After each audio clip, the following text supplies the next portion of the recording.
नमस्कार साथियों, उम्मीद करता हूं आप सब बहुत अच्छे होंगे। मंथली करंट अफेयर की हमेशा एग्जाम से पहले जरूरत होती है प्रॉपर रिवीजन हो जाए। जो टॉप करंट अफेयर हैं, कहीं ना कहीं सब लोग उसको पढ़ना चाहते हैं, रिवाइज करना चाहते हैं, और उसी मुहिम में एक बहुत बड़ा कदम है प्रचंड करंट अफेयर्स। जी हाँ, जो प्रचंड करंट अफेयर्स हैं, इस साल की जनवरी 2024 से लेकर फेब, मार्च, अप्रैल, मई, जून और जुलाई तक के करंट अफेयर्स जो हैं आपके समक्ष लेकर आए जाएंगे इसी चैनल पे। तो इसलिए मैं बोल रहा हूं, अगर आप पहली बार इस चैनल पर आए हैं तो चैनल को सब्सक्राइब जरूर कर लें, because this is the day 1 of current affair. ये पहला दिन है बेसिकली। जनवरी से स्टार्ट कर रहा हूं, फिर फेब, मार्च, अप्रैल ऑनवर्ड्स ऐसे चलता रहेगा। द बेस्ट पार्ट इज कि आकाश संदेव जीके बूस्टर जो टेलीग्राम चैनल है, वहां पर आपको इसकी प्रॉपर पीडीएफ भी मिलेगी। आप इसको स्कैन कर सकते हैं या फिर आप सर्च कर लें, जैसे भी आपको ठीक लगे। और जो भी टॉप करंट अफेयर हैं वो यहां पर प्रॉपर तरीके से आपको करवाए जाएंगे। जो भी इंपॉर्टेंट, चाहे वो जीआई टैग्स हैं, चाहे वो कोई एयरपोर्ट है जो न्यूज में था, कोई रैंकिंग है, जो भी इंपॉर्टेंट चीजें हैं वो आपके समक्ष रखी जाएंगी। और बहुत ही प्रॉपर तरीके से, कंसाइज तरीके से इस करंट अफेयर को यहां पर किया जाएगा। तो आप किसी भी एग्जाम की तैयारी क्यों ना कर रहे हो, प्रचंड current affairs is very important for you. चाहे वो अलाइड है, चाहे वो सीडीएस है, सीएपीएफ है, एफकेट है, कोई भी एग्जाम क्यों ना हो, ये आपके लिए बहुत इंपॉर्टेंट करंट अफेयर का सोर्स रहने वाला है। तो यही मेरी आपसे गुजारिश रहेगी कि सेशन को शेयर जरूर कर दे अपने फ्रेंड्स के साथ, ठीक है। और चैनल को सब्सक्राइब कर ले। अगर आप पहली बार आए हैं तो make sure you subscribe to this channel, which is very very important for you guys. Clear? So anyways, without further ado session को स्टार्ट किया जाएगा। अलग अलग तरह के जो करंट अफेयर उनको आपके समक्ष रखा जाएगा। कोई डाउट होता है तो हमेशा की तरह बोल देता हूं कि आप कमेंट सेक्शन में छोड़ दें। सेशन कैसा लगा वो जरूर बताइएगा। I will be looking forward to that as well. और इसी तरह से कारवां अब चलता रहेगा प्रचंड करंट अफेयर्स का। I will make sure of it. ठीक है, चलिए तो स्टार्ट करते हैं बेटे। सबसे पहला करंट अफेयर आपके समक्ष है, very important. This is, you can have a look. ये किस चीज के ऊपर आधारित है? हम सब जानते हैं जनरल नरावने को। जनरल नरावने, एमएम नरावने, इन्होंने एक किताब जो है उसको लिखा है, 4 स्टार्स ऑफ डेस्टिनी। बहुत ही एक इंटरेस्टिंग बुक है। 2019 से लेके 2022 तक he was the chief of army staff. ये इंडियन आर्मी के चीफ रह चुके हैं। और इन्होंने जो भी अपना एक्सपीरियंस है, जो भी अपने व्यूज हैं अलग अलग एस्पेक्ट्स के बारे में, उनको इस किताब के अंदर प्रॉपर इसका लेखन किया है। तो बस इतना याद रखिएगा, 4 स्टार्स ऑफ डेस्टिनी किसके द्वारा लिखी गई किताब है? जनरल नरावने के द्वारा। मैं यहां बताना चाहूंगा कि एक्सरसाइज सी ड्रैगन बहुत ज्यादा न्यूज में थी, जिसको यूएसए ने होस्ट किया। Very important exercise this is. और आपको बस ये बात पता होनी चाहिए कि इसके अंदर कौन सी कंट्रीज थी। इंडिया थी, जापान, साउथ कोरिया, ऑस्ट्रेलिया और साथ में यूएस। तो आप ये कह सकते हैं कि सारी कंट्रीज कौन सी थी? क्वाड कंट्रीज थी, प्लस साउथ कोरिया जो क्वाड में नहीं है वो थी। आपने सुना होगा क्वाड्रिलेटरल सिक्योरिटी डायलॉग के बारे में। इंडिया, जापान, ऑस्ट्रेलिया, यूएस तो क्वाड की ही कंट्रीज है। साउथ कोरिया इसके अलावा एक और कंट्री थी। याद रखने के लिए आपके लिए एक अच्छी चीज हो जाती है ऐसे, अगर आप ऐसे याद रखते हैं, this is going to be very much effective. तो एक्सरसाइज सी ड्रैगन की यहाँ पे बेटे बात हो रही है। अमेरिका ने इसको होस्ट किया है, गुआम में हमने देखा होस्ट किया गया इसको। बस इतना आप ध्यान में रखिएगा। क्लियर है? मूविंग अहेड, एक और एक्सरसाइज की मैं बात करना चाहूंगा। हालांकि मैं बता देना चाहता हूं कि इसी चैनल पे आपको कुछ ही दिन पहले एक बहुत ही कॉम्प्रिहेंसिव वीडियो मिली थी। अगर आपने नहीं देखी जरूर जाके देखिएगा। शरद सर के द्वारा वो वीडियो बनाई गई है, उसके अंदर सारी जॉइंट एक्सरसाइजेस को कवर किया गया था। So I am sure you can have a look at that as well. Sahyog Kaijin की मैं बात करने वाला हूं, बहुत इंपॉर्टेंट एक्सरसाइज है। अब देखिए, ये है इंडिया और जापान की, but what is more important is कि इंडिया और जापान की आर्मी, नेवी या एयरफोर्स की नहीं है। ये इंडिया और जापान के कोस्ट गार्ड, जो तटरक्षक होते हैं, उनकी एक्सरसाइज है ये। अब ध्यान में रखिएगा, this is very much important.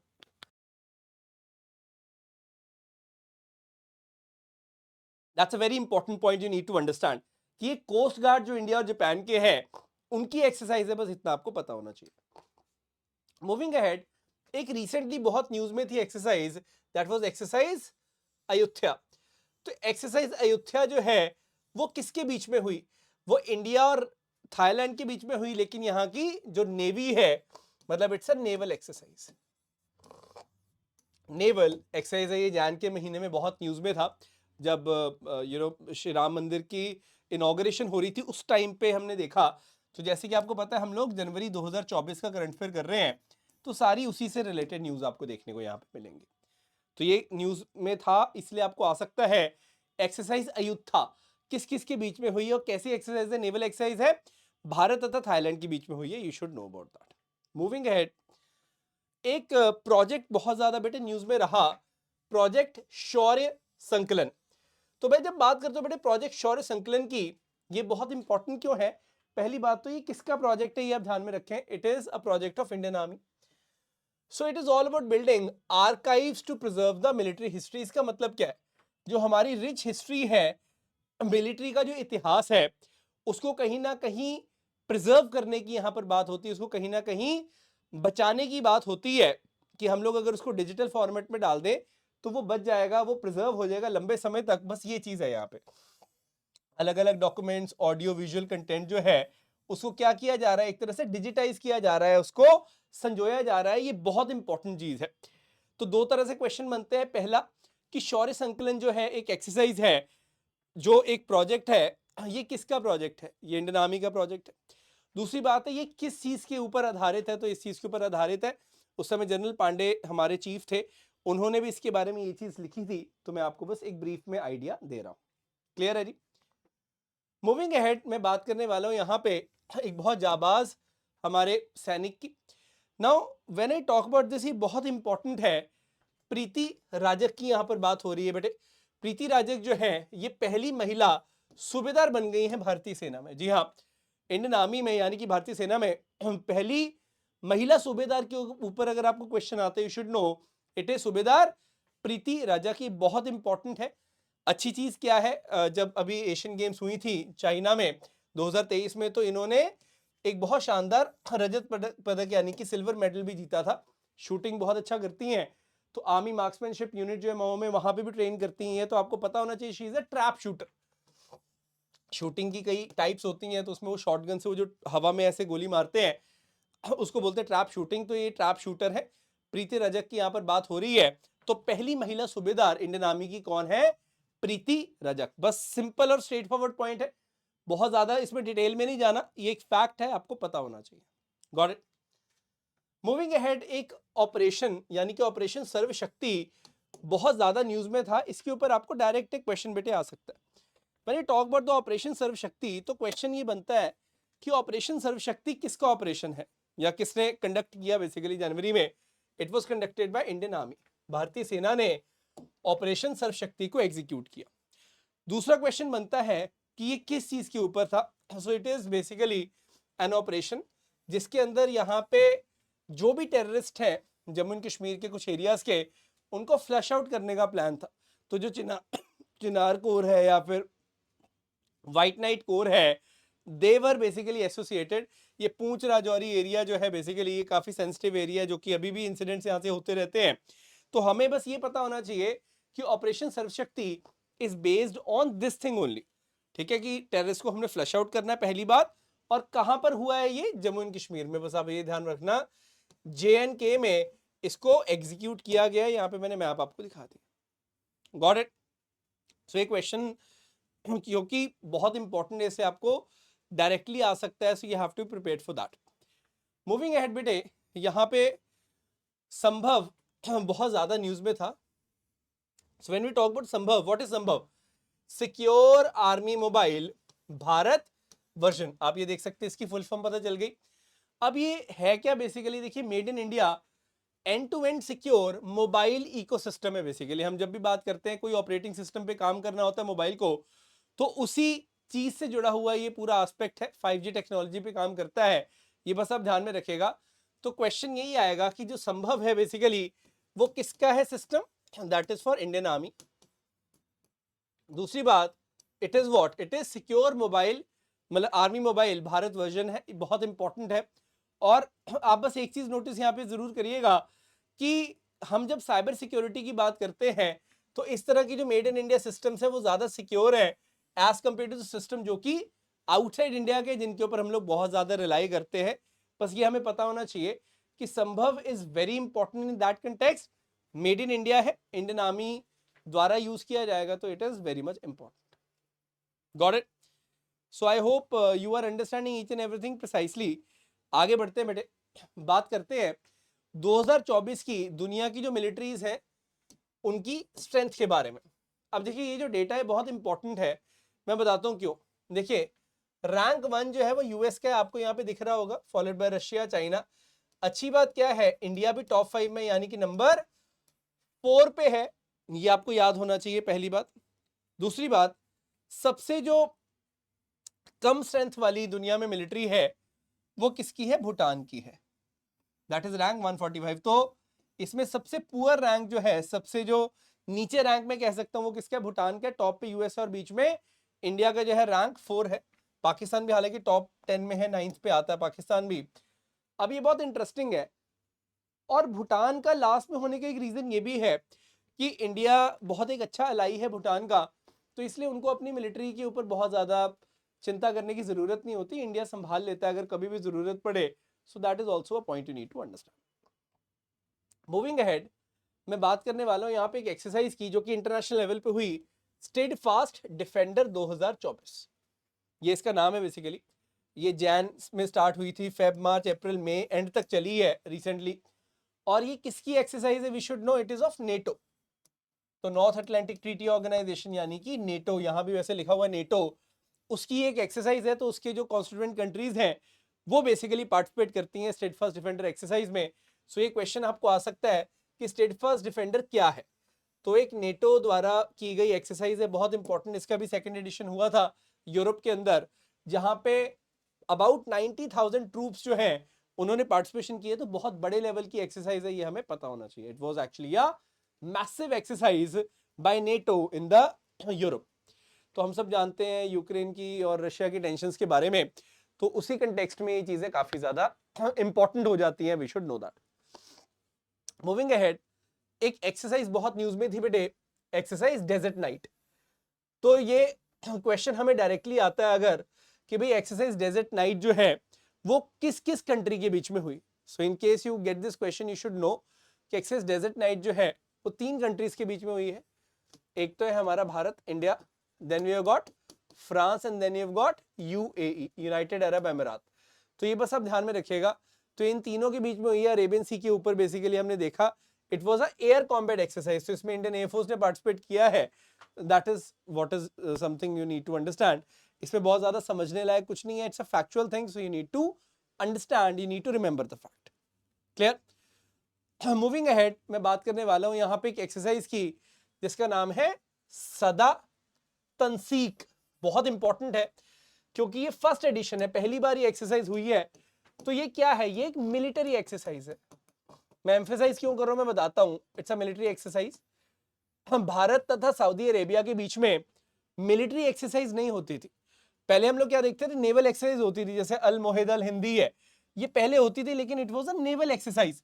लेकिन हम जब बात करते आर्मी के लेवल की एक्सरसाइज बेटे, तो पहली बार हुई है और उसका नाम है सदा तंसीक। ये बहुत इंपॉर्टेंट एक्सरसाइज है, you can have a direct question on that कि सदा तंसीक जो एक्सरसाइज है वो कैसी एक्सरसाइज है और सदा तंसीक एक्सरसाइज किस किस के बीच में हुई।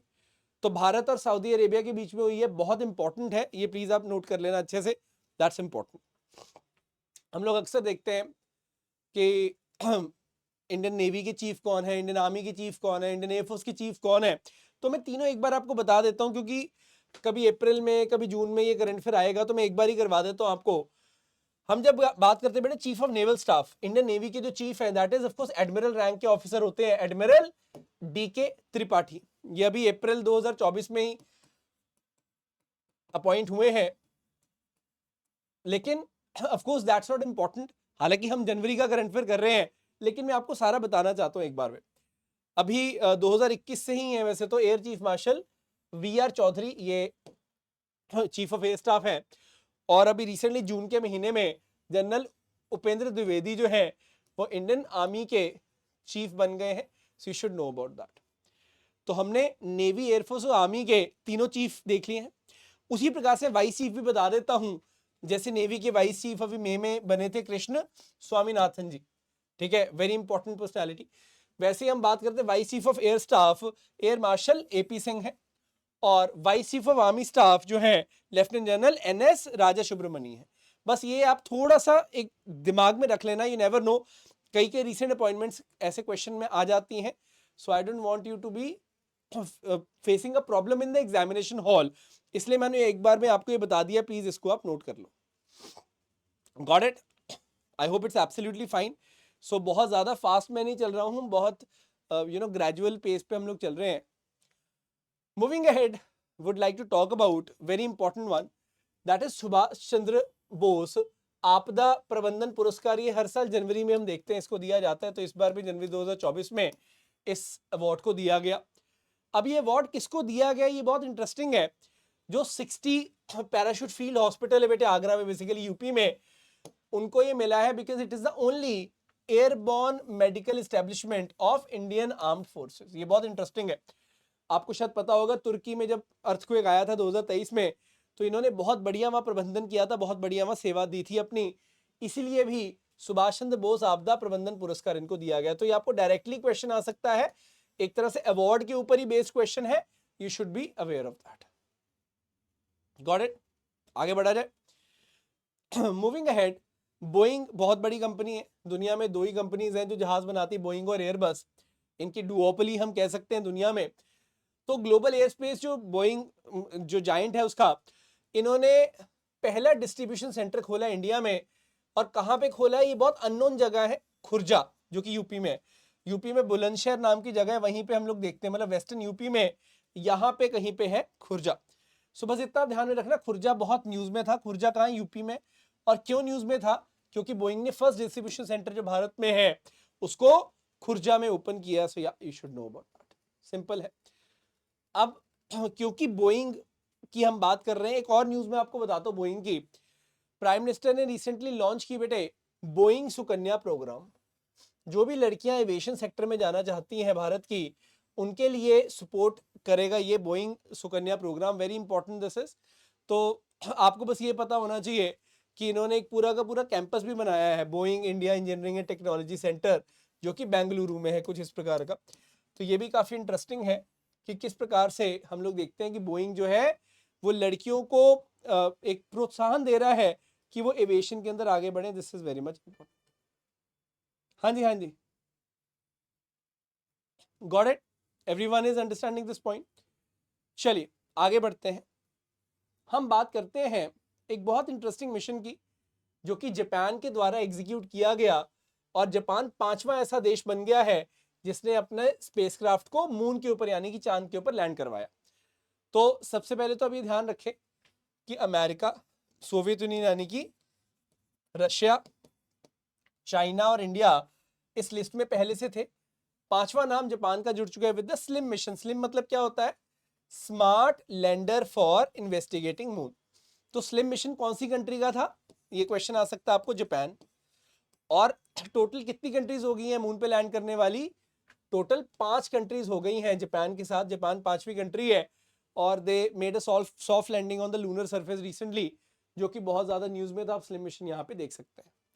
ये भी क्वेश्चन आता है कि स्लिम मिशन किससे जुड़ा हुआ है? मतलब स्लिम मिशन सैटर्न से जुड़ा है, यूरेनस से जुड़ा है, मार्स से जुड़ा है, मून से जुड़ा है, ऐसे क्वेश्चंस आते हैं।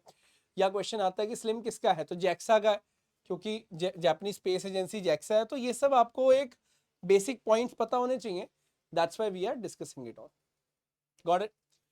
चलिए मूविंग अहेड, एक बहुत इंपॉर्टेंट पर्सन इन न्यूज की मैं बात करने वाला हूं, अरविंद पनागरिया। हम सब जानते हैं ही is the chairperson of finance commission. तो हम जब बात करते हैं 16th फाइनेंस कमीशन की, 16वां वित्तीय आयोग की हम बात करते हैं, तो 16th फाइनेंस कमीशन के इनको चेयरपर्सन अपॉइंट किया गया था। और 2026 से 2031 तक की जो भी टैक्स डेवल्यूशन वगैरह होगी, सेंट्रल गवर्नमेंट और स्टेट गवर्नमेंट में जो भी टैक्स जो बांटा जाता है, उसके ऊपर ही अपनी रिपोर्ट देंगे। अब वेरी इंटरेस्टिंग है कि भाई फाइनेंस कमीशन के मेंबर्स कौन है? तो एक तो अजय नारायण झा है, एक एनी जॉर्ज मैथ्यू है, एक सौम्यकांति घोष है जो कि बहुत इंपॉर्टेंट सदस्य हैं। लेकिन एक बहुत इंटरेस्टिंग नाम आपको देखने को मिलेगा रिसेंटली, दैट इज मनोज पांडा। देखिए मनोज पांडा जो है ये पहले मेंबर नहीं थे, राज्याध्यक्ष थे कोई, उन्होंने फिर रिजाइन कर दिया अपने पर्सनल रीजन की वजह से, और फिर मनोज पांडा आ चुके हैं। तो ये 4 मेंबर है, याद रखना। Rajadhyaksha is no more the member, ठीक है, उन्होंने रिजाइन कर दिया। तो ये हमारे पास 4 मेंबर्स हैं, ये हमें पता होना चाहिए। अजय नारायण झा, एनी जॉर्ज मैथ्यू, मनोज पांडा और Soumyakanti Ghosh, and of course chairperson is Arvind Panagariya. ये आपको बिल्कुल पता होना चाहिए, because very important this point is and you can't afford to miss out on that. समझ आ रहा है? एकदम बढ़िया से आगे बढ़ते हैं। डॉक्टर नित्यानंद की बेटे मैं बात करने वाला हूं, ठीक है, वो हमारे बीच में अब नहीं रहे। He was around 99 of age. तो इन्होंने भारत की जो पहली गर्भ निरोधक गोली, जो हम कॉन्ट्रासेप्टिव पिल की बात करते हैं, जिसको सहेली के नाम से बहुत मशहूर थी इंडिया में, बेसिकली इसका नाम था सेंटक्रोमैन, लेकिन इसको सहेली के नाम से बेचा जाता था। तो याद रखना, ये सेंटक्रोमैन टैबलेट जो है वही थी कॉन्ट्रासेप्टिव पिल, डॉक्टर नित्यानंद के द्वारा बनाई गई थी। एंड ये एक बहुत ही ज्यादा प्रचलित मेडिसिन रही है इंडिया में। जो आशा वर्कर्स हैं, जो लोकल सेंटर पे वर्कर्स होती हैं, उन्होंने भी इसको काफी प्रमोट किया in terms of family planning and everything. तो ये थोड़ा सा आपको बस पता होना चाहिए कि सेंटक्रोमैन क्या है, डॉक्टर नित्यानंद किससे एसोसिएटेड थे, सहेली क्या है, ये आप थोड़ा सा लिंक करके देख लेना आपस में, वेरी इंपॉर्टेंट। मूविंग अहेड, मास्टरो उस्ताद राशिद खान हमारे बीच में नहीं रहे बेटे। इनको पद्म भूषण से नवाजा गया, पहले पद्मश्री भी मिला था। बहुत शानदार ये गायक थे। हम जब भी हिंदुस्तानी क्लासिकल म्यूजिक की बात करते हैं, उसके मास्टर थे ये। तो ये हमारे बीच में नहीं रहे। रामपुर शासवान घराना जो है, उससे ये बिलोंग करते थे। क्योंकि प्रभा अत्री के ऊपर भी उनका घराना एक बार पूछ लिया गया था। तो इनके घराने बहुत इंपॉर्टेंट होते हैं, मतलब कौन से स्कूल ऑफ म्यूजिक के साथ एसोसिएट करते हैं, ये हमें पता होना चाहिए। तो that's why you should be having a basic idea about him. Got it? So question ऐसे भी आता है कि राशिद खान किस फील्ड के साथ जुड़े थे? आर्किटेक्चर थे, सिंगर थे, एक्टर थे, क्या थे? तो आपको ये पता होना चाहिए भी सिंगर थे। कैसे सिंगर थे? हिंदुस्तानी क्लासिकल सिंगर थे, और इनका ये घराना था। That's it, if you know this much it is fine. एक बहुत ही दुखद न्यूज लास्ट ईयर आई थी। सविता कंसवाल, जो भारत की एक बहुत ही यंग पर्वतारोही माउंटेनियर की हम बात करते हैं, वो हमारे बीच में नहीं रही थी, बिकॉज शी डाइड इन अक्टूबर 2022।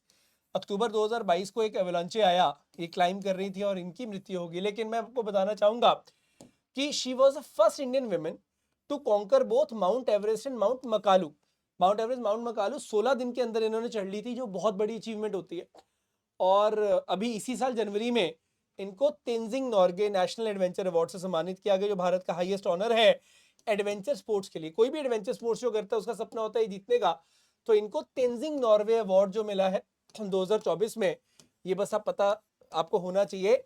नाम है सविता कंसवाल। और चाहे हमारे बीच में नहीं है, लेकिन इनकी जो जाबाजी है, उसके किस्से हमेशा लोग याद रखेंगे, इसमें कोई शक नहीं है हमें।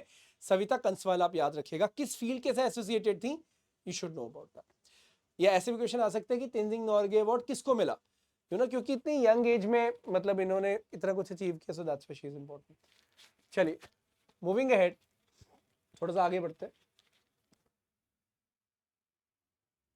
अब मैं बात करने वाला हूं एक अवार्ड की, नृत्य कलानिधि अवार्ड। अब ये भी देखिए अवार्ड न्यूज में था, और हमने क्या देखा, वसंत लक्ष्मी जो है, इनको इस अवार्ड से सम्मानित किया गया। Very important, this is a मतलब डांस, कोई भी डांस करता है, कोरियोग्राफर होता है, उसके लिए अवार्ड होता है नृत्य कलानिधि अवार्ड, जो कि इनको मिला है। सो या दिस इज इंपॉर्टेंट, ठीक है। अब इसमें कुछ एक्सप्लेन करने लायक नहीं है, आपको पता होना चाहिए।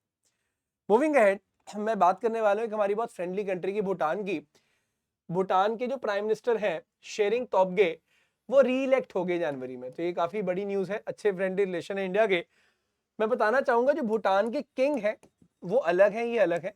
ऑफ कोर्स जो किंग है वो तो 2006 से अभी टिल डेट तक सेम ही है, ठीक है। और उनका नाम है जिग्मे खेसर नामग्याल वांगचुक। वहां पे वांगचुक एक पूरी डायनेस्टी है जो रूल करती है। तो भूटान के राजा अलग हैं of course, and prime minister अलग है, इसमें कंफ्यूज मत होना। तो इनके राजा भी अगर आप देखोगे पिछले 100 साल में बहुत ज्यादा नहीं आए हैं। फॉर एग्जाम्पल आप देखोगे, ये जिग्मे से पहले इनके फादर थे, उन्होंने खुद ही थ्रोन छोड़ दिया था। 72 से 2006 तक वो थे। उसके बाद जॉर्जी थे, जिग्मे थे, उगेन थे। तो ये सब क्या है, they are basically Wangchuk dynasty.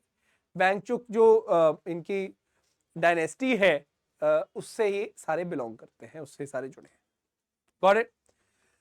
Moving ahead, बहुत ज्यादा न्यूज में थे फ्रेडरिक द 10th, इसको एक्स नहीं पढ़ेंगे 10th पढ़ेंगे। तो फ्रेडरिक द 10th जो है ये न्यूज में थे। बस आपको ये पता होना चाहिए कि ये डेनमार्क के राजा बने हैं रिसेंटली। फ्रेडरिक कहाँ के राजा बने हैं? डेनमार्क के। तो आजकल राजा की बहुत कम न्यूज सुनने को मिलती है, तो ये काफी इंपॉर्टेंट है। एक्चुअली इनकी मदर मार्गरेट जो थी वो पिछले लगभग 50 साल से भी ज्यादा से शी वाज रूलिंग, तो उन्होंने खुद अपना थ्रोन एब्डिकेट कर दिया, स्टेप डाउन कर दिया 52 साल के बाद, और अपने बेटे को गद्दी दे दी है जो कि है फ्रेडरिक द 10th। बस ये आप याद रखना, ही is the king of Denmark. तो ये आ सकता है कि फ्रेडरिक द 10th अभी रिसेंटली कहाँ के किंग बने हैं? सो you should no he is the king of Denmark. Denmark के जो राजा हैं या राजगद्दी इनको मिल गई। वेरी इजी, आगे बढ़े। Next I would like to talk about Gabriel Attal. Gabriel Attal बहुत न्यूज में थे because at the age of 34, minor एक एज है, मतलब इतनी कम है इतनी बड़ी पोस्ट के लिए, और ही is the youngest ever prime minister of France. France के सबसे यंग प्रधानमंत्री, सबसे युवा प्रधानमंत्री जो है वो बन गए हैं गैब्रियल अटल। तो ये क्वेश्चन आ सकता है कि गैब्रियल अटल कहाँ के प्राइम मिनिस्टर बने recently? He was in a lot of news, so you should know it is France.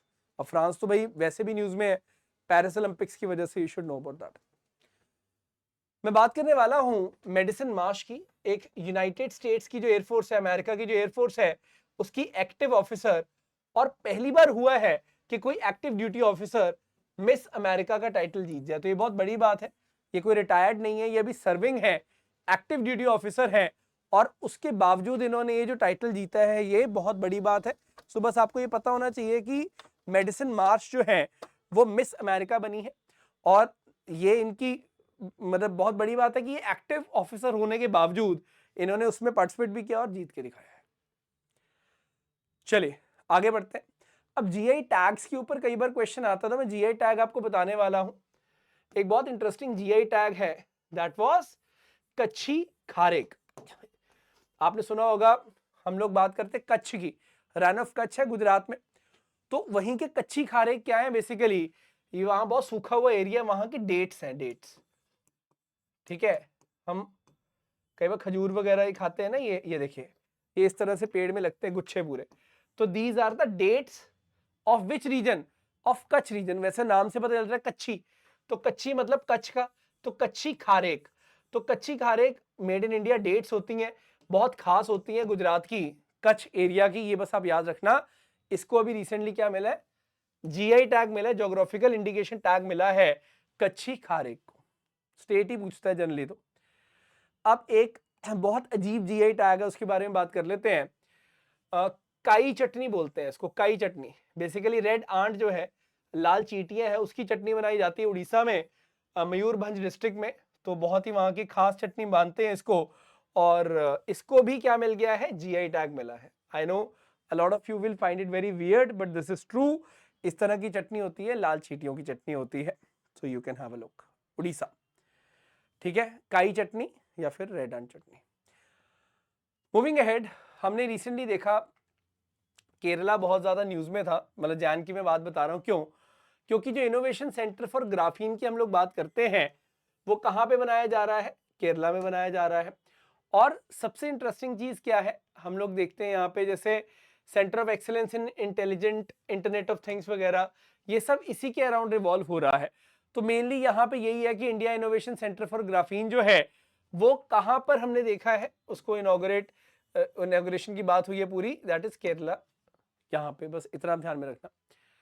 कृत्रिम जो भाविश अग्रवाल है, एंटरप्रेन्योर जो कि ओला के फाउंडर हैं, तो उन्होंने इसको लॉन्च किया था basically, and it has become India's first 1 billion का जो आर्टिफिशियल इंटेलिजेंस स्टार्टअप है वो बन गया। तो इसको ओला कृत्रिम भी बोलते हैं, कृत्रिम भी बोलते हैं। बस आप इतना ध्यान में रखिएगा कि भारत का पहला $1 बिलियन का जो एआई स्टार्टअप है वो कौन है? दिस इज ओला कृत्रिम। ठीक है, तो ये बहुत बड़ी बात है, यूनिकॉर्न की हम लोग बात करते हैं स्टार्टअप्स में, सो you should have a idea. Clear? अब बहुत इंपॉर्टेंट एक चीज आ जाती है, रामसर साइट्स, कि सर रामसर साइट्स कौन सी हैं? जनवरी में 75 से 80 हो गई थी, उसके बाद 80 से 82 हो गई थी, अभी 2-3 दिन पहले 82 से 85 हो गई हैं। तो रिसेंट वाली इसी साल जो ऐड हुई है मैं उन्हीं साइट्स की बात करूंगा। बात है जनवरी की। जनवरी 2024 में कुछ 5 नई साइट्स ऐड हुई थी बेटे। वो कौन सी थी? 3 तो कर्नाटका की थी, ठीक है, और 2 तमिलनाडु की थी। कर्नाटका की कौन सी थी? अंकशमुद्रा बर्ड कंजर्वेशन रिजर्व, अंगाशिनी एस्चुअरी और मगाडी केरे कंजर्वेशन रिजर्व। और तमिलनाडु की कौन सी थी? कराईवेटी बर्ड सेंचुरी और लॉन्गवुड शोला रिजर्व फॉरेस्ट। ये थोड़ा सा आपको रटना पड़ेगा। हालांकि शोला नाम से वैसे तो केरला याद आता है, लेकिन याद रखना ये लॉन्गवुड शोला जो है ये तमिलनाडु में है, और कराईवेटी जो है वो नाम से थोड़ा लग रहा है तमिलनाडु का। वैसे मगाडी केरे, अंगाशिनी और अंकस मुद्रा जो है वो कर्नाटका की है, ठीक है। उसके बाद हमने देखा कुछ महीनों बाद हमने इन्हीं साइट्स को बढ़ते हुए देखा। कैसे? With the addition of Nagi and Nakti bird sanctuary. एफकेट में भी इस बार आया था, जो कि कहां पे है? बिहार में। तो एक क्वेश्चन आपको आ सकता है जी, नागी और नकटी बर्ड सेंचुरीज कहां है? बिहार में है। तो हमने देख लिया इसके साथ क्या होगी? 82 होगी। और अभी रिसेंटली, वेरी रिसेंटली 15 अगस्त की बात है जी। सो 15 अगस्त को ही, उसी के आसपास 2024 को, हालांकि ये एग्जाम में आने के चांसेस वैसे तो कम है, 15 अगस्त की न्यूज, बट स्टिल मैं बता दूं 3 रामसर साइट्स और ऐड हुई थी। उसके साथ ही हमारी जो टैली है वो बढ़कर क्या हो गई है? 82 से 85 हो गई है। तो उसमें क्या था? एक तो मध्य प्रदेश का तवा रिजर्वायर था, and we had of course यहाँ पे तमिलनाडु की भी थी, जैसे कजुवेली है, नजरायन बर्ड सेंचुरी है फॉर तमिलनाडु। अब इंपॉर्टेंट चीज क्या है कि जब मैं इंडिया की बात करता हूं तो इंडिया में कौन सी स्टेट है जिसमें सबसे ज्यादा रामसर साइट्स है? ये बहुत अनडिस्प्यूटेड आंसर है इसका, तमिलनाडु। जी हाँ, तमिलनाडु, जिसके पास 18 रामसर साइट्स है। उसके बाद उत्तर प्रदेश काफी दूर है इससे, जिसके पास सिर्फ 10 रामसर साइट्स है। तो अगर अपडेटेड डेटा एग्जामिनर के पास नहीं भी होगा तो भी उसको 14 तो रामसर साइट्स पता ही है तमिलनाडु की ना। उसके बाद 2 जुड़ी, फिर 2 जुड़ी, फिर 18 हुई है। तो कहने का मतलब है कि इस साल के स्टार्टिंग में भी तमिलनाडु टॉप पे था, अभी तमिलनाडु टॉप पे। तो आपको ये रट लेना है, याद रख लेना है कि जब मैं इंडिया के रामसर साइट्स की बात करता हूं, जब मैं इंडिया की रामसर साइट्स की बात करता हूं तो टॉप पे जो स्टेट है दैट इज तमिलनाडु। ये बस आप याद रख लेना, because this can be a direct question to you guys. तो मैंने पूरा अच्छे से बता दिया आपको कि कैसे 75 से 80 हुई, फिर 82 हुई, फिर 85 हुई। तो आप देख सकते हैं कि 10 रामसर साइट्स बेसिकली जुड़ी हैं, कभी 5 जुड़ गई, कभी 2 जुड़ गई, कभी 3 जुड़ गई। तो रिसेंटली मतलब 2024 में 10 न्यू साइट्स जुड़ी हैं रामसर इंडिया में। बस ये वाली 10 साइट्स आप ध्यान में रख लेना, जो कि ये 3 हो गई, ये 2 हो गई और ये 5 हो गई। बस ये 10 रामसर साइट थोड़ी सी रिवाइज करके जाना एग्जाम में, you can have a direct question. समझ आ रहा है सारा? ठीक है, हाफ एन आवर हो चुका है and I hope you are all enjoying the session. चलिए, we are halfway through. वैसे आगे बढ़ते हैं। अयोध्या न्यूज में था बहुत ज्यादा, उत्तर प्रदेश में अयोध्या। इसका जो एयरपोर्ट है इसको नाम क्या दिया गया? महर्षि वाल्मीकि इंटरनेशनल एयरपोर्ट। तो ये बस याद रख लेना कि महर्षि वाल्मीकि इंटरनेशनल एयरपोर्ट कहाँ है। वैसे तो इट्स अ लॉजिकल क्वेश्चन, ठीक है, बट स्टिल अगर आपको डाउट हो तो। Before I move ahead, make sure you subscribe to the channel अगर आपने नहीं किया, क्योंकि आपको आज जनवरी का मिल रहा है करंट अफेयर, फिर क्या मिलेगा? फेब का, then will do March, then April, May, June and July. तो सारा करंट अफेयर आपको मिलेगा यहाँ पे 2024 का अभी तक का, and I am sure you must be looking forward to that. Session अच्छा लग रहा है तो लाइक और शेयर जरूर कर दें। यहाँ पे आपको पीडीएफ भी मिल जाएंगे, ठीक है, आपको पीडीएफ यहाँ पे अपलोड कर दिए जाएंगे टेलीग्राम चैनल पे, डोंट वरी अबाउट दैट। हमने नाम की बात की बेटे, नॉन अलाइन मूवमेंट की हम बात करते हैं। अभी रिसेंटली इसकी 19th एडिशन की समिट हुई, नाम समिट हुई। वो कहां पर हुई है बस इतना ध्यान में रखना, युगांडा। युगांडा में इसकी कैपिटल है कंपाला। तो कंपाला जो कि कहा है, ऑफ कोर्स अफ्रीका। तो अफ्रीकन कंट्री जो है युगांडा, वहां पे हमने देखा इसको बहुत शानदार तरीके से इनॉग्रेट किया गया है। बस इतना अपने ध्यान में रखना है, हमारे मिनिस्टर ऑफ एक्सटर्नल अफेयर्स भी गए। तो नैम समिट रिसेंटली कहां पर हुई थी? ये प्लेस बहुत इंपॉर्टेंट है, so you should know it took place in Uganda. Simple and straight forward point है, कोई बहुत ज्यादा रॉकेट साइंस यहां पर नहीं है। मूविंग अहेड में बात करने वाला हूं किसकी? एक कंट्री है किर्गिस्तान। पहले किर्गिस्तान को लोकेट कर लेते हैं। ये छोटी सी कंट्री है सेंट्रल एशिया की बेटे, किर्गिस्तान, जिसकी कैपिटल कहाँ पे, बिश्केक में है। Bishkek is the capital of Kyrgyzstan. Kyrgyzstan ने डिक्लेयर कर दिया स्नो लेपर्ड को अपना नेशनल सिंबल। स्नो लेपर्ड जिसका आईयूसीएन कंजर्वेशन स्टेटस जो है वो वल्नरेबल रहता है, ठीक है, इंडेंजर्ड नहीं है, वल्नरेबल है, याद रख लेना। और इसको ही अपना नेशनल सिंबल इन्होंने डिक्लेयर किया। Very very important this is. Comment करके बताना इंडिया में कौन सी स्टेट है या स्टेट्स है या यूटी है जिसका स्नो लेपर्ड स्टेट एनिमल है। I think you can tell me in the comment section, इतना तो बता ही सकते हो। तो बस ये आप ध्यान में रख लेना है, किर्गिस्तान ने इसको डिक्लेयर किया, वेरी इंपॉर्टेंट दिस इज। बाकी सेंट्रल एशिया का मैप आपको यहाँ पे देखने को मिल रहा होगा। 11th एडिशन हमने देखा रिसेंटली बेटे, इंडिया और किर्गिस्तान की जॉइंट एक्सरसाइज का हुआ, ये भी बहुत इंटरेस्टिंग है। दैट एक्सरसाइज इज खंजर। तो मैंने दोनों किर्गिस्तान की न्यूज आपको एक साथ बता दी हैं ताकि कंफ्यूजन ना हो। So I think it's absolutely fine, ये आप ध्यान में रख लेना। तो जो स्पेशल फोर्सेस की एक्सरसाइज है इंडिया और किर्गिस्तान की, that is known as Khanjar. Moving ahead, first ever IUCN ने असेसमेंट किया बेटे हिमालयन वुल्फ की। Very important this animal is again, इसका भी जो स्टेटस है वो किस में आता है, वल्नरेबल में आता है। याद रखना वीयू मतलब वल्नरेबल, तो वल्नरेबल में आता है। एंड इसमें बहुत ज़्यादा जानने के लिए कुछ नहीं है, बस यही क्वेश्चन आता है कि भाई स्टेटस क्या है इसका, जब हम कंजर्वेशन स्टेटस की बात करते हैं, you should know about that. Moving ahead, दुनिया की पहली मेलेनिस्टिक टाइगर सफारी, ये भी एफकेट में रिसेंटली मैंने देखा आया था क्वेश्चन, इसको कहां पर एस्टेब्लिश किया गया है, तो उड़ीसा में। तो मैं आपको बताना चाहूंगा कि उड़ीसा में we have seen this particular thing कि भाई वहां पे ये जो टाइगर्स हैं कुछ कुछ, इसमें क्या मेलानिन ज्यादा होता है। अब मेलानिन ज्यादा होने की वजह से क्या होगा कि ये जो पर्टिकुलर टाइगर्स हैं ये थोड़े से आपको ब्लैकिश नजर आएंगे, ठीक है, इनका कलर जो है वो ब्लैक हो जाता है। तो बस आप इतना याद रखना कि जब भी मैं बात कर रहा हूँ उड़ीसा की, तो वहां पे we have got this. Orissa में कहां पे, वहां पे ना एक टाइगर रिजर्व है, मैं लिख देता हूं, सिमलीपाल। सिमलीपाल टाइगर रिजर्व जो है उड़ीसा में, वहां की हम लोग यहाँ पे बात कर रहे हैं। तो बस इतना ध्यान में रख लेना कि Similipal tiger reserve which is there in Orissa, तो वो उसने मतलब ये टाइगर सफारी स्टार्ट की है। और they are also known as melanistic black tigers. ये कोई जीन में म्यूटेशन होती है उसकी वजह से ये ऐसे दिखते हैं आपको ब्लैक। सो ये काफी लोग इनको देखना चाहते हैं, दैट इज द पॉइंट। तो कहां पर है, उड़ीसा में है। नाम क्या है, मेलानिस्टिक रॉयल बंगाल टाइगर, जिनको ब्लैक टाइगर भी बोलते हैं। और दुनिया की पहली मेलानिस्टिक टाइगर की सफारी होगी। सो या दैट्स इंपॉर्टेंट। ये क्वेश्चन आता है ना कई बार कि इंडिया में कौन सी जगह पे ये मिलते हैं, तो उड़ीसा में मिलते हैं, और उड़ीसा में सिमलीपाल टाइगर रिजर्व में मिलते हैं, सिंपल एंड पॉइंट।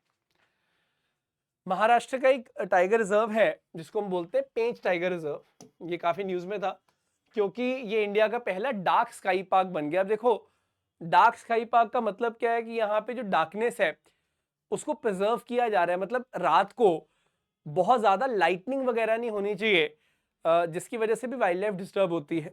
और आप स्काई को ऑब्जर्व करना चाहते हो तो आप कर सकते हो डार्क में, तो ये बहुत इंपॉर्टेंट है। तो बस ये याद रखना, पेंच टाइगर रिजर्व जो है उसको इस कंटेक्स्ट में देखा गया। इंद्रमणि पांडे जो है ये सेक्रेटरी जनरल बन चुके हैं किसके, बीमस्टेक। बीमस्टेक मतलब क्या, bay of Bengal initiative for multi sectoral technical and economic cooperation. इसके जो हेडक्वार्टर्स हैं वो कहाँ पे हैं, बांग्लादेश में है।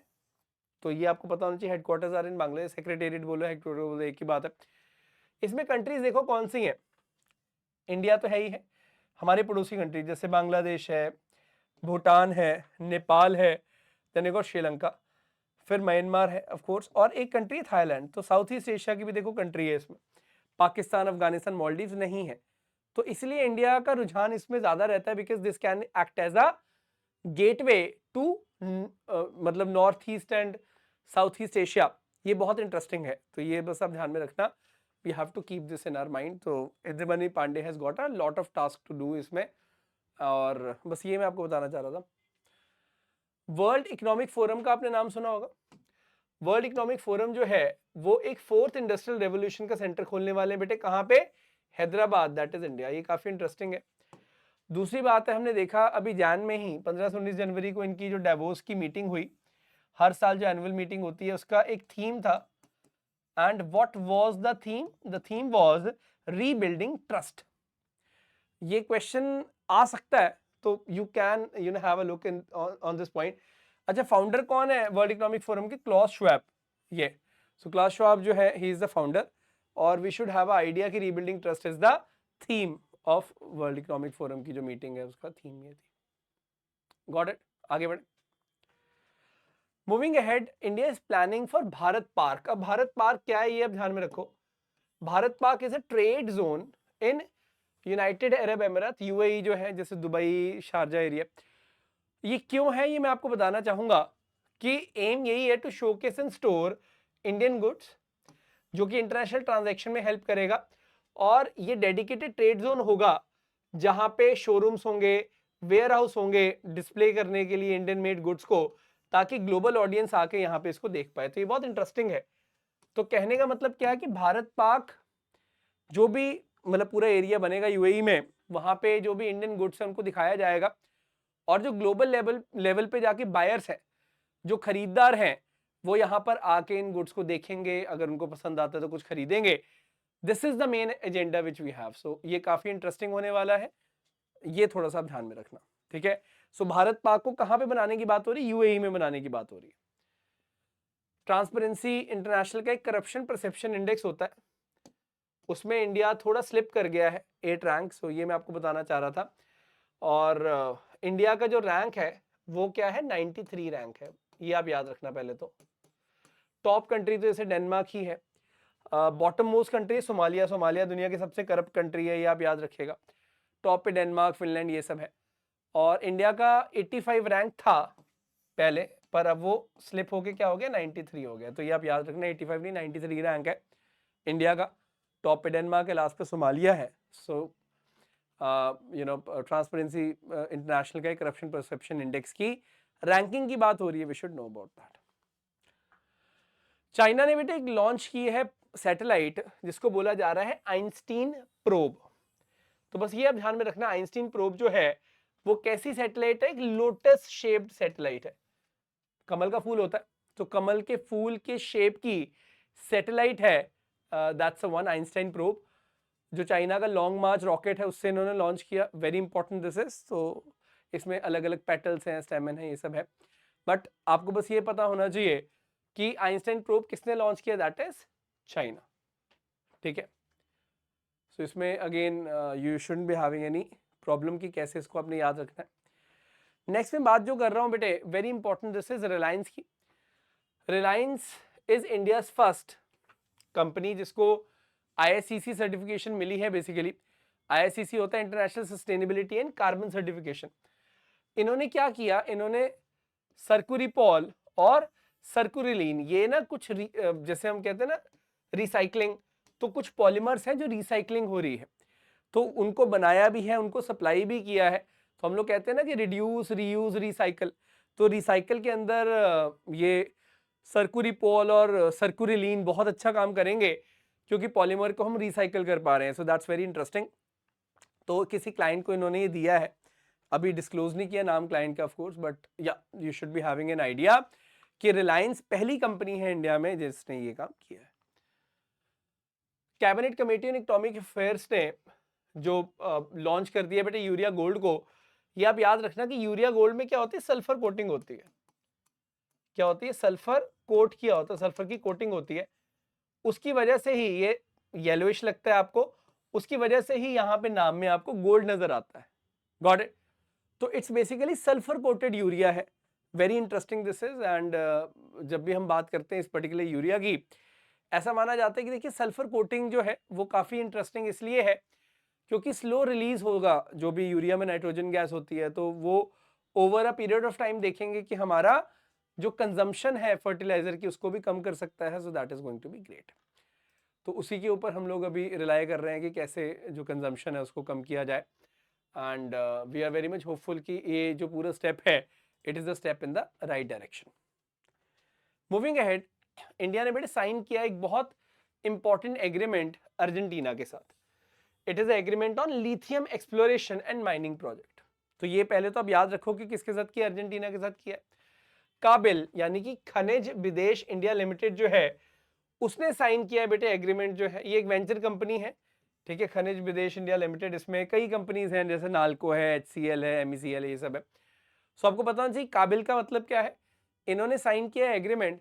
और आप याद रखना हमेशा कि अर्जेंटीना, बोलीविया और चिली, ये साउथ अमेरिका की जो कंट्रीज हैं, ये लिथियम ट्रायंगल बनाती हैं ऐसे, मतलब यहाँ पे लिथियम बहुत ज्यादा है। और इन्हीं में से किसी के साथ हमने साइन करना था, तो अर्जेंटीना के साथ हमारे अच्छे रिलेशंस हैं, इसलिए हमने अर्जेंटीना के साथ यहाँ पे एक एग्रीमेंट साइन किया है, यानी कि इंडिया ने साइन किया। You should have a idea about this thing, very important point.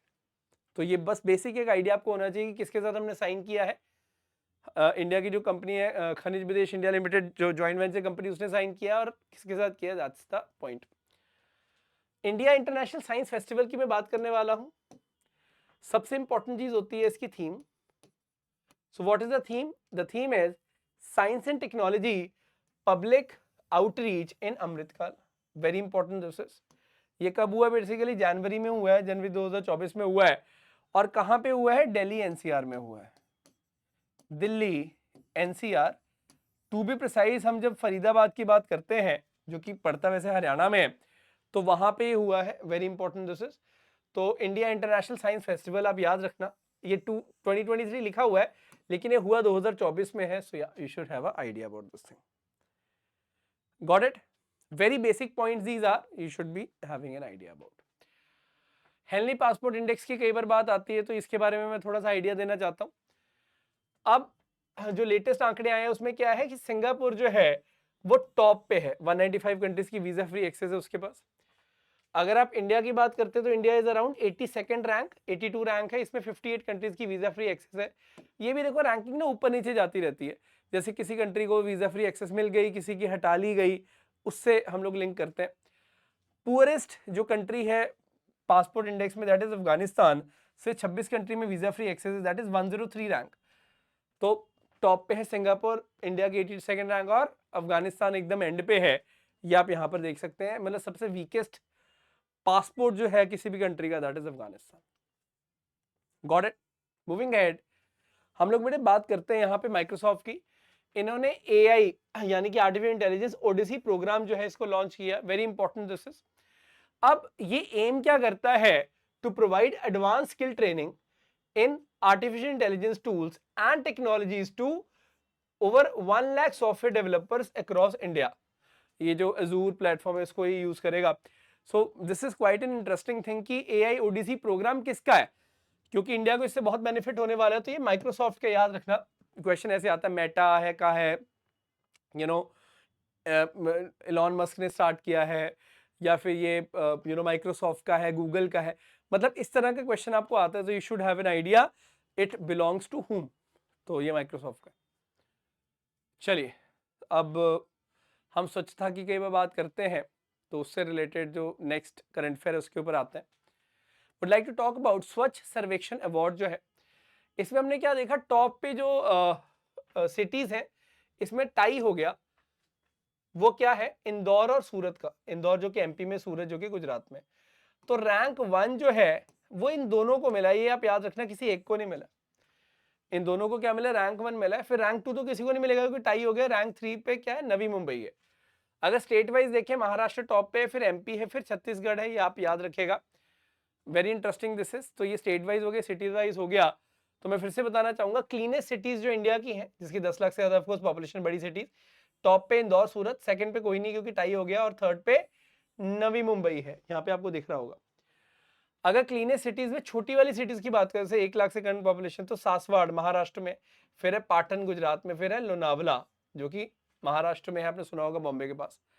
ये है स्टेट रैंकिंग, मैंने बता दिया आपको, महाराष्ट्र, एमपी, छत्तीसगढ़, ये है बॉटम। अगर आपको नहीं भी याद है तो आप छोड़ सकते हैं, लेकिन ये आप याद रख लेना, this is very much important. Got it? Cameroon Africa की कंट्री है। तो कैमरून पहली कंट्री बनी दुनिया में जिसने नई जो वैक्सीन है उसको रोल आउट किया है बेटे। ये मलेरिया के लिए वैक्सीन है, बड़ी इंपॉर्टेंट, इसका नाम है मॉस्क्यूरिक्स वैक्सीन। सो ये आप याद रखिएगा, Mosquirix vaccine is the one. और Cameroon is the first country in the world to roll out this Mosquirix vaccine. Very important this is.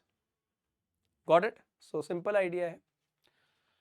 वैसे हैवी श्योर का मैं बताना चाहूंगा कि it is India first indigenously developed hepatitis A vaccine. जी हाँ, hepatitis ए की वैक्सीन है, मेड इन इंडिया वैक्सीन है। अब आप हैरान रह जाएंगे कि नेशनल डेयरी डेवलपमेंट बोर्ड का आपने नाम सुना होगा, और उसी की एक सब्सिडरी है बेटे, जी हाँ, इसी की सब्सिडरी है इंडियन इम्यूनोलॉजिकल लिमिटेड, जो कि हैदराबाद बेस्ड है। इसने हैविश्योर को बनाया है, तो ये नाम याद रख लेना, दैट इज हैविश्योर। सो हैविश्योर क्या है? हैविश्योर हेपेटाइटिस ए की वैक्सीन है, और ये इंडिया की पहली हेपेटाइटिस ए की वैक्सीन है, made in India, very important this thing. और जिससे बनाया है ये बहुत खास है, नेशनल डेयरी डेवलपमेंट बोर्ड की ही सब्सिडरी ने बनाया है इसको, ये आप थोड़ा सा याद रखिएगा। Got it? स्पोर्ट्स की बात कर लें थोड़ी सी। चलिए, let's talk about the sports now. Now when you talk about the sports, हमने क्या देखा है कि भारत में पहली बार बीच गेम्स करवाई गई, जनवरी की बात है ये। कहां पर हुई है? ये दीव में हुई है। आपने दमन एंड दीव का नाम सुना होगा ना, तो दीव में हुई है। वहां पे एक बहुत शानदार बीच है जिसका नाम है घोगला बीच। तो घोगला बीच दीव में जो है, वहां पे ये गेम्स हुई हैं, ठीक है। यहाँ पे 8 स्पोर्ट्स हमने देखे, जैसे बीच कबड्डी, मलखम, वॉलीबॉल था, सॉकर जैसे फुटबॉल होती है, boxing, swimming, tug of war और सिलाट। तो ये 8 स्पोर्ट्स हमने देखे। और बड़ी इंटरेस्टिंग चीज है कि इसमें जो टॉप कर गई स्टेट, वो कौन सी है? That is the state of Madhya Pradesh, MP, यानी कि मध्य प्रदेश जो है, it has emerged as the overall champion at these games. Very important this point is, overall champion कौन इमर्ज हुई है? the state of Madhya Pradesh. You should have an idea about this, very important. और 8 sports की हम लोग यहाँ बात कर रहे हैं, simple and straight forward point, कोई बहुत हाईफाई चीज नहीं है। चलिए आगे बढ़ते हैं। दिव्यकृति सिंह की मैं बात करने वाला हूं, इनको अर्जुन अवार्ड मिला। खास क्यों है? क्योंकि she is the first Indian women जिनको घुड़सवारी यानी कि इक्वेस्ट्रियन स्पोर्ट्स के लिए अर्जुन अवार्ड मिला है। इनसे पहले किसी भी महिला को अर्जुन अवार्ड नहीं मिला है जो कि घुड़सवारी में इन्वॉल्व थी, ये पहली महिला है। सो या, दैट इज इंपॉर्टेंट। आगे बढ़ते हैं, moving ahead. Best FIFA player award जो है मेंस कैटेगरी में तो लियोनेल मेसी को मिला है, अर्जेंटीना के प्लेयर है, आप सब जानते हैं। विमेंस कैटेगरी में ऐताना बोनामती, जो कि कहां से है? स्पेन से है, उनको मिला है अवार्ड, ये आप ध्यान में रखिएगा, Aitana Bonmati. This can be a direct question कि FIFA women's best player award किसको मिला है, तो it is Aitana Bonmati. So she is from Spain, ये आपको पता होना चाहिए। खेलो इंडिया यूथ गेम्स हुई जनवरी में, कहां पे हुई? तमिलनाडु में हुई, 19 जनवरी से 31 जनवरी के बीच में। इसके अगर आप लोगो देखोगे तो वहां पे थिरुवल्लुवर का एक बहुत शानदार स्टैचू आपको देखने को मिलेगा। थीम थी फ्यूचर इज हियर, और इसकी जो मैस्कॉट थी वो कौन थी? वीरा मंगई। जी हाँ, वीरा मंगई वेलु नाचियार जो है, जिन्होंने ब्रिटिश के खिलाफ भी जंग छेड़ी थी, वो इसकी मैस्कॉट थी। ये बहुत इंपॉर्टेंट है, तो आप याद रखिएगा कि शी वाज अ क्वीन जिसने ब्रिटिश के खिलाफ अपनी जंग छेड़ी थी। Very important. लोगों के ऊपर थिरुवल्लुवर जो एक बहुत बड़े पोएट थे, उनका स्टैचू है। और यहाँ पे सिलंबम नाम का एक ट्रेडिशनल स्पोर्ट जो है उसको भी देखा गया। So yeah, these are the things you have to understand. किसकी बात हो रही है? खेलो इंडिया यूथ गेम्स की बात हो रही है। So I think that is absolutely fine. आगे बढ़े। अभी इस साल जो भी ग्रैंड स्लैम्स हुए हैं वो मैं आपको एक बार बता देता हूं। टेनिस में होते हैं ग्रैंड स्लैम्स, तो हमने क्या देखा? ऑफ कोर्स सबसे पहला ग्रैंड स्लैम जो है वो कौन सा हुआ? ऑस्ट्रेलियन ओपन होता है, उसमें अरियाना सबलेंका विमेन कैटेगरी में जीत गई और मेन कैटेगरी में जेनिक सिनर जीत गए। उसके बाद हमने देखा फ्रेंच ओपन हुआ, जहां पे कार्लोस अल्कराज जीतते हैं और विमेन में जीतती है ईगा स्वितेक। उसके बाद अभी रिसेंटली विंबलडन हुआ, जहां पे मेंस में कार्लोस अल्कराज जीते और महिलाओं में बारबोरा क्रेचकोवा जीतती हैं। तो ये थोड़ा सा ध्यान में रखना। और इस साल का ऑफ कोर्स जो ऑस्ट्रेलियन ओपन हुआ था, उसमें मेंस डबल जो कैटेगरी थी उसके अंदर मैथ्यू एब्डेन और रोहन बोपन्ना की जो टीम है वो जीतती है। और उसके साथ ही Rohan Bopanna became world oldest number 1। मतलब जस्ट इमेजिन, रोहन बोपन्ना की जो एज है दैट वाज 43, और 43 की एज में ना सिर्फ ये खेले, ये जीते और ये वर्ल्ड नंबर 1 बन गए मेंस डबल्स कैटेगरी में। तो पहली बार हुआ है कि कोई 43 की एज में मेंस डबल्स कैटेगरी में नंबर 1 रैंकिंग हासिल कर गया। That is Rohan Bopanna from India. So yeah, that is a very important milestone, you need to understand. Clear? कोई डाउट होता है आप इसके ऊपर टेक्स्ट कर सकते हैं। एंड अगेन मैं आपको बता दूं कि इन case you want the PDF, तो आप को पीडीएफ आराम से यहाँ पे मिल जाएगा। आकाश देव जीके बूस्टर जो टेलीग्राम चैनल है, आपको यहाँ पे पीडीएफ मिल जाएगा। चैनल को अगर आपने अभी तक सब्सक्राइब नहीं किया, सब्सक्राइब जरूर कर लें, बिकॉज 1 घंटे के अंदर पूरे जनवरी को हमने बढ़िया तरीके से रिवाइज कर लिया है। आप इसको किसी भी स्पीड पे देख सकते हैं, 1.5x, 1.25x, 2x या 1x जैसे भी, क्योंकि बहुत ज्यादा लंबा तो मैंने रखा भी नहीं है, 1 घंटा इज फाइन। तो इस तरह से हम लोग सारा करंट अफेयर करेंगे, आप बिल्कुल निश्चिंत रहें, बस बने रहें यहाँ पे। And I assure you the best quality content, चाहे मैं हूं चाहे शरद सर हैं, बढ़िया से बढ़िया कंटेंट आपके लिए लेकर आते रहेंगे। सो बने रहिए, हमारे साथ जुड़े रहिए। Have a great day, all the very best. जय हिंद, जय भारत।